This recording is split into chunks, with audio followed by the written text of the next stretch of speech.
Hey guys, welcome back. So today I want to talk to you guys about something really important, something that I think is on the same level as reading slumps, and that is book hangovers. More specifically, how to cure them or get over them. If you don't know what a book hangover is, it's essentially when you are done reading a book that has just absorbed you so much. Typically, it's a book that you like. It has affected you emotionally. Sometimes you have dreamt of it, but anyway, you're done reading the book and you wake up and you're just back in reality and you just don't know what to do with yourself. You don't know who you are anymore. You're questioning your existence. You're sometimes sad that you have left the world of these characters that you just have come to love so much. And what do? What's next? So I wanted to talk to you guys about basically how I get over book hangovers. There's a few methods actually, but as usual, if you guys have your own suggestions that aren't on this list, please let me know. I actually have come off of the heels of a book hangover semi-recently with the A Court of Thorns and Roses series. So that's kind of the impetus behind this video. So let's just kind of jump in and I can talk about what I think is the best solutions to get over book hangovers, and hopefully you guys find them helpful too. So my first suggestion is to absorb media that is opposite books. So listen to podcasts, watch TV, discover a new show, Netflix binge, whatever, but something that is not reading. I find that after I am coming off of a really good or a strongly emotional book, I need to do something that is the complete opposite of reading. That can be losing myself in a podcast that I am a fan of. This is usually when I find new Netflix shows to binge, and so I'll usually do that and preoccupy my time so that I am not reading and getting caught up in something new right away. The second suggestion, and I have done this and I still do this, but it is to fangirl about the book or fanboy, but essentially just go all in and talk about it as much as you want. I find this is very similar to when you get a song stuck in your head. I find that just listening to the song on repeat a million times helps me get over it faster. And so the same can be said about a book hangover. If I really, really love a book, I need to just dish about it, talk about every single thing that I love about it. And in terms of how you can do that and how you can let that out, it really just depends on what you're comfortable with. So like social media is a great place to do it. I've got a bookstagram. And so if you have a bookstagram or something like that, you can use that platform to talk about it in the captions or in your photo or whatever. Just talk about every single detail that you loved, didn't love, etc. Another way that you can do it is if you have a blog or a book journal, and just write out your feelings. So if you have a book blog or you have a book journal where you list out or catalog all of the books that you read, this is a great opportunity to dive in about the book. And usually when it comes to stuff like that, I will talk about how much I love certain characters or how maybe a formed relationship really got me and really gave me the warm and fuzzies. And so that's just a way for me to get it all out, just so that I can just get all of these feelings off of my chest, you know? Okay, so my next suggestion, this actually kind of goes with my first suggestion about consuming different media, but my suggestion is to not jump in another book right away. Just relish and let those feelings sit with you. Oftentimes when I'm coming off of the heels of a really great book and I try to read something else immediately, sometimes I DNF that book, and it's not because the book per se is bad. It's just that I am not in any kind of mental state to dive into another intricate plot or another storyline, especially because I'm still caught up with the previous book that I have a hangover for. So yeah, just, take a couple of days, don't read anything new.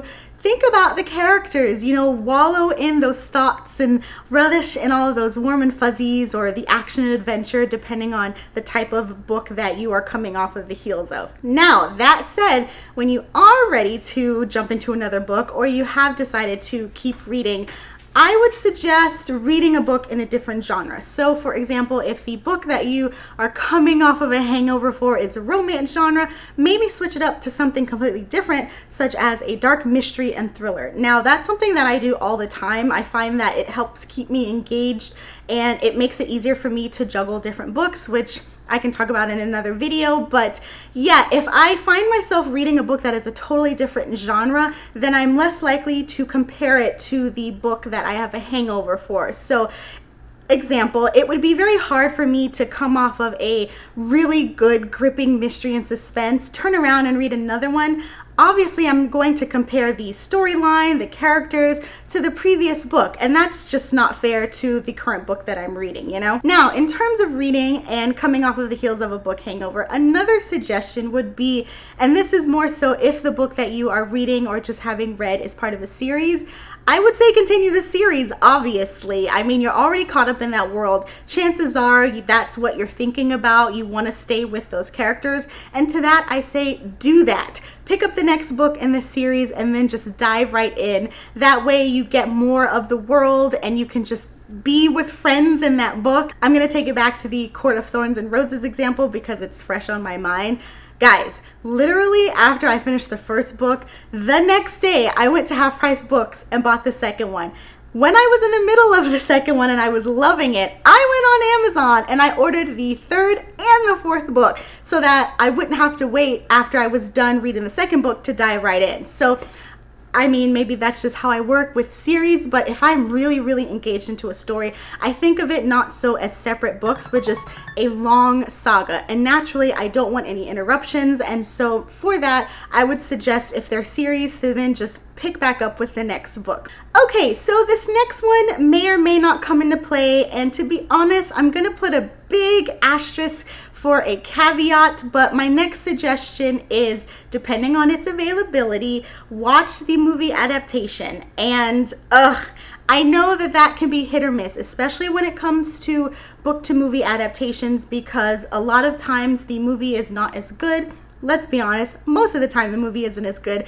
And in terms of the characters and casting, sometimes they can be completely different than what you have envisioned in your head. But if you're coming off of a book hangover, chances are you want something to just still hold on to for part of that world, so you'll just consume anything related to that storyline. So I find that watching the movie rendition is a great way to do that, and it can kind of help you gradually wean off of that book. So a perfect example of this is the To All the Boys I Ever Loved series. Now, I feel like that's actually one of the rare exceptions to the rules because the movie was fantastic, but at the same time it's such a feel-good movie that you're going to feel great after that. And because it's in movie form, you kind of transition and let go of the characters that you have built up in your head, and yet at the same time you're still given an opportunity to be in that world just a little bit longer, you know?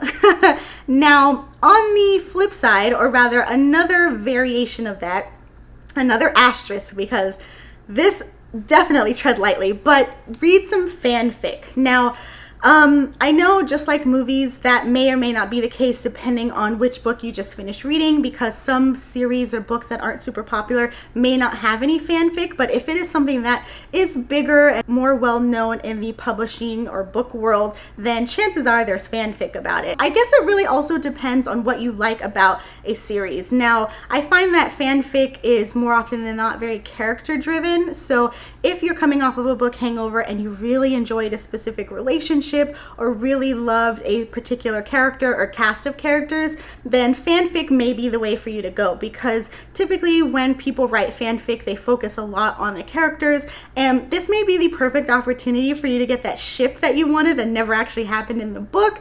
Chances are there's fanfic about it, and I'll just leave it at that. There are plenty of websites that you can choose from. Wattpad is probably the most famous, if I'm remembering correctly, but like I said, tread lightly, because just, I would say, well-written fanfic is maybe like 1 to 2% of all fanfic out there. So you don't want to necessarily ruin the good reading experience that you just had with some really awful, poorly written fan fiction. Now for my next suggestion, this is actually new, and this is actually something that I just started doing recently, and that is to immediately reread and annotate the book. Now, I don't annotate when I am in the middle of reading or reading something for the first time because I want to get caught up in the story and I don't want to have to like wait, get my tabs and formulate thoughts or anything like that. Maybe I'll learn to do it better in the future, but when I read something for the first time, it's just straight through just so that I can just be in that world. However,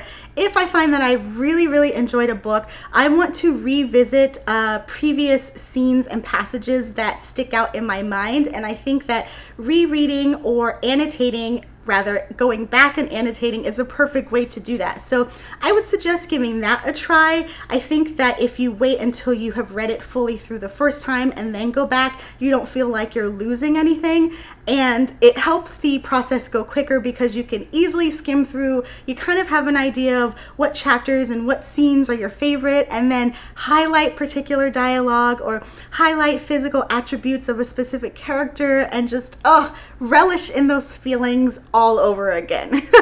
So those are my tips. There's not really a lot of them, but I feel like when it comes to book hangovers, there's only so much you can do, you know?